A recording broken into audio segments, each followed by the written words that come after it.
শিলিগুড়িতে মৃন্ময়ীর উদ্যোগে রাখি বন্ধন উৎসব, সাফাই কর্মীদের হাতে উপহার ও মিষ্টি। সম্প্রীতির বন্ধন বিশ্বকবি রবীন্দ্রনাথ ঠাকুরের ভাবনাকে ধারণ করে প্রতি বছরের মতো এবছরও রাখি বন্ধন উৎসব পালন করল শিলিগুড়ি অরবিন্দপল্লীর মৃন্ময় সাংস্কৃতিক ও সামাজিক সংস্থা। জাত পাত লিঙ্গ বর্ণ নির্বিশেষে আয়োজন করা হয় এই মানবিক উদ্যোগে। শিলিগুড়ি 22 নম্বর ওয়ার্ডে অনুষ্ঠিত এই দিনের অনুষ্ঠানে 25 জন সাফাই কর্মী ও কিছু পথ চলতির হাতে রাখি পরানো হয়। তাদের হাতে মিষ্টির প্যাকেট উপহার হিসেবে তুলে দেওয়া হয় ছাতা। সংস্থার পক্ষ থেকে জানানো হয়, এই উদ্যোগের লক্ষ্য সমাজের প্রতিটি মানুষের ভালোবাসা ও সম্প্রীতির বন্ধনে যুক্ত করা। সমগ্র অনুষ্ঠানটি সুষ্ঠুভাবে পরিচালনা করে মৃন্ময় সাংস্কৃতিক ও সামাজিক সংস্থা।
একদম নোংরা আবর্জনা তোমরা সকলে দাদা মনে করে তুমি করে বলছি, তোমরা আপনারা বয়স্করা যারা আছো সকলে আমাদের সমস্ত নোংরা আবর্জনা ঘরের বাইরের রাস্তার সবাই তোমরা যেভাবে নিজেদের হাতে কাঁধে করে তুলে নিয়ে যাও প্রতিদিন, সেই তুলনায় আমাদের এই ছোট্ট আয়োজন কিছুই না, একদমই কিছু না। এটুকু করতে পেরে আমরা ধন্য।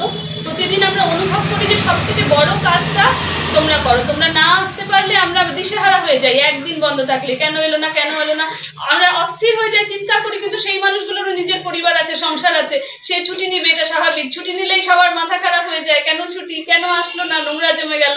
কিন্তু এইটা যে কত বড় উপকার, কত বড় উপকার সমাজের, সারা সমাজের। আমি বলবো যেমন পুলিশ, যেমন নার্স, জরুরি পরিষেবা, তোমরাও সবাই জরুরি পরিষেবায় আছো, আর সেইভাবে হয়তো সুযোগ হয়ে ওঠে না তোমাদেরকে অভ্যর্থনা জানানোর। তাই এটা আমরা চেষ্টা করবো প্রতি বছর করার। এটা করতে পেরে আমরা নিজেরাই কৃতজ্ঞ।